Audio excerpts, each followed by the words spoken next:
Many Waters by Madeleine L'Engle. Chapter 12. Neither can the floods drown it.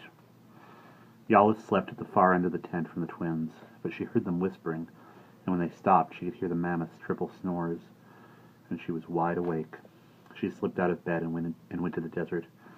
She saw neither lion nor dragon lizard masquerading as lion on the great rock. She chose a smaller rock and sat, wrapping her arms about her knees.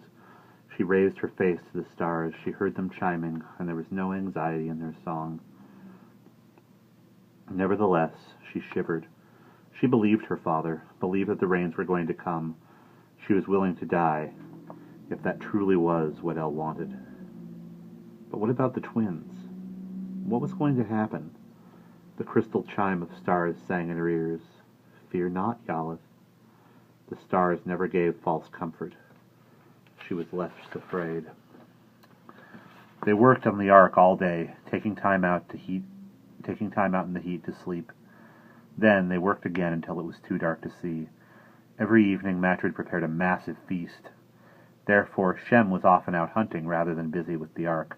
Sandy and Denny's worked along with Noah, Ham, and Japheth. There were no hammers or nails or any of the modern tools to which they were accustomed. The boards had to be joined and pegged. At night they were tired and hungry. Ate well, slept well. They were building an ark, but they did not talk of the rain. Denny's looked at Elisheba, Anna, and Oholibama. They were in the story, even if not by name. They would go with Noah and Matred and all the animals onto the ark. He looked at Yalith, her hair amber in the lamplight. He slipped out of the tent, feeling a little strange. He was the follower, Sandy the leader. And now he was off, without even consulting his twin. He walked swiftly toward Noah's well. His skin prickled as he saw the vulture huddled on the tall trunk of a long dead palm. Then looking up as Denny's approached, peering this way and that, stretching its naked neck, staring at Denny's with hooded, suspicious eyes. At first, Denny saw only the dark bird. Then his eye caught a glimpse of white, and on a young fig tree near the well sat a pelican, its head tucked under its wing, so that it seemed no more than a bundle of white.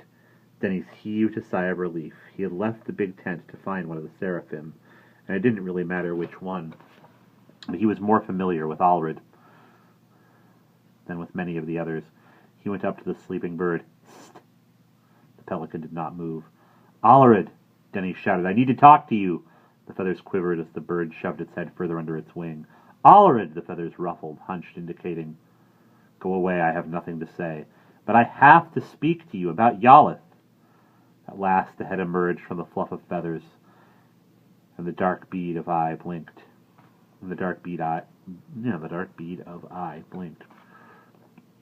Please, Denny's indicated the vulture. Please, Allred. The white bird hopped down from its perch, clumsy and cumbersome, the vulture with an ink blob of immobile darkness. Please, Denny's pleaded. The pelican stretched its wings up, until the seraph appeared. Without speaking, Allred turned from the well and walked toward the desert. Denny's followed. When they had left the oasis far enough behind so that the vulture was no longer visible, Allred turned to the boy. What is it? You can't let Yalith drown in the flood. Why not? Yalith is good. I mean, she is really good. Allred bowed his head. Goodness has never been a guarantee of safety. But you can't let her drown. I have nothing to say in the matter. I should have spoken to Ariel, Denny said in frustration. Ariel loves her. He has no more to say than I. The seraph turned his head away. Denny's realized that he had heard Allred, but he plunged ahead. You're seraphim. You have powers. True. But as I told you, it is dangerous to change things. We do not meddle with the pattern. But Yalith isn't in the pattern. Denny's voice rose and cracked. There's no Yalith in the story. Only Noah and his wife and his sons and their wives. Allred's wings quivered slightly. So since she isn't in the story, it won't change anything if you prevent her from being drowned in the flood. What do you want me to do? Allred asked.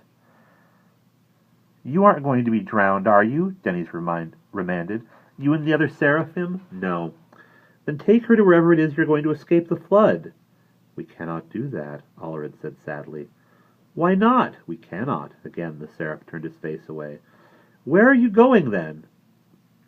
Allred turned back to Denny's and smiled, though not in amusement. We go to the sun.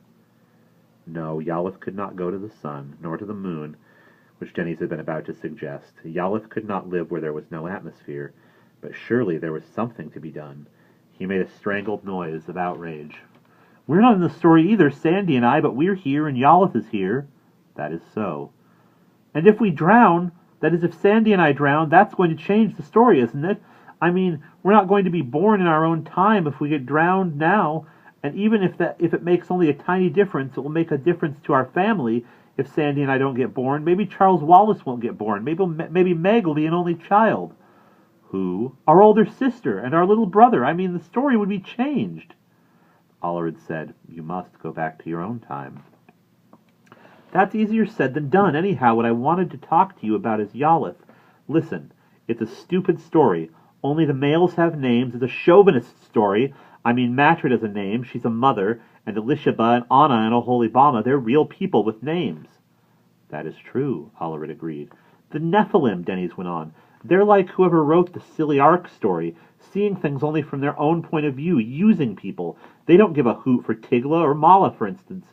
They're just women, so they don't matter. They don't care if Yalith gets drowned. But you ought to care." Ollerud asked gently.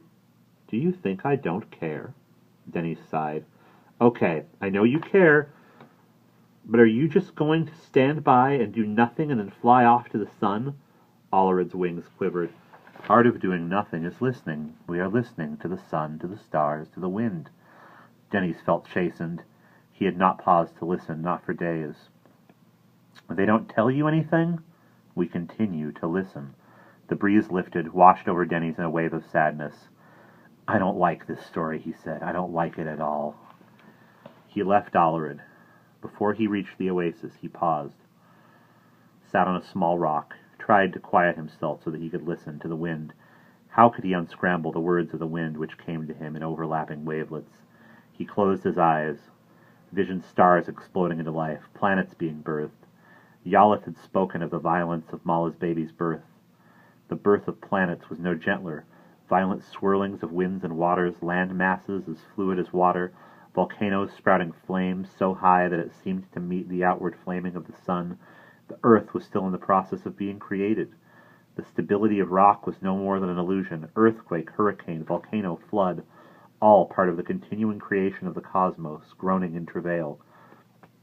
The song of the wind softened, gentled. Behind the violence of its birthing of the galaxies and stars and planets came a quiet, tender melody, a gentle love song. All the raging of creation, the continuing hydrogen explosions on the countless suns, the heaving of planetary bodies, all was enfolded in a patient, waiting love. Denny's opened his eyes as the wind dropped, was silent. He raised his face to the stars, and their light fell against his cheeks like dew. They chimed at him softly. "Do not seek to comprehend. All shall be well. Wait, patience, wait. You do not always have to do something. Wait." Denny's put his head down on his knees, and a strange quiet flowed through him. Above his head, the white wings of a pelican beat gently through the flowing streams of stars. Work on the ark progressed slowly. In the heat of the sun, his body glistened with sweat. Denny's found it hard to remember his vision of understanding and hope, but it was still there, waiting for him, surfacing during the afternoon rest time, or at night when the sun set and the stars blossomed. Hammer, peg, measure for stress. Noah insisted on following exactly the directions which were given him. "This L," Sandy said to Denny's, "I don't understand." "L knows about shipbuilding," Denny's said. "The instructions and measurements are pretty much the basic proportions for modern ships. The Ark's not designed for speed, but then that's not its purpose." "All those animals. Noah's surely going to have to shovel out a lot of manure. I bet nobody around has ever seen a boat this big. Maybe they've never even seen a boat." Sandy sought out Yalith, feeling a little disloyal to be going to find her without Denny's, but going nevertheless. Denny's had vetoed it when Sandy had suggested taking Yalith with them. He waited for her, not far from the tent hole, in the quiet that precedes dawn, saw her coming, pale and wraith-like, from the direction of the desert. "Yalith," she stopped, startled, head up. "Yalith, it's Sandy." "Oh, Twin Sand!" Relief was in her voice. "What is it?" He took her hand. "Yalith, what are you going to do?" "When? When the floods come?" She spoke in a low voice. "We don't know for sure that the floods are going to come. It is only what my father says." "Yes, but what do you think? Do you believe your father?" She was barely audible. "Yes." "Then what are you going to do?" "Nothing. This has already given my father and mother much grief. My mother doesn't understand why El has not called me to be in the ark with the others." "I don't understand it either," Denny said flatly. "But the stars told me not to be afraid." "And you believe the stars?" "Yes." "Well, somebody's wrong, either your father or the stars." "I trust my father, and I trust the stars." "Well, somebody has to do something. I mean, we can't just sit back and let you get drowned. Would you consider coming home with us?" She looked at him, startled. "But where is your home? Is it on the other side of the mountains?" "On the other side of time," Sandy said. Her fingers tightened in his. "You and the Den are leaving?" She answered her own question. "Of course, you have to, as soon as the ark is built, as soon as the rains start." "Will you come with us?" "With you both?" "Well, yes."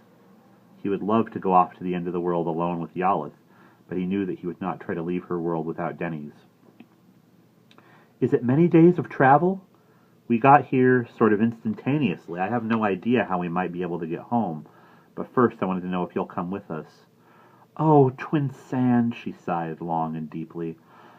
"Oh, everything is so strange. Ever since you came, nothing has been the same. Grandfather Lamech is dead. The ark is being built. I don't want to drown, but it is very different. Is it very different where you come from?" Sandy acknowledged.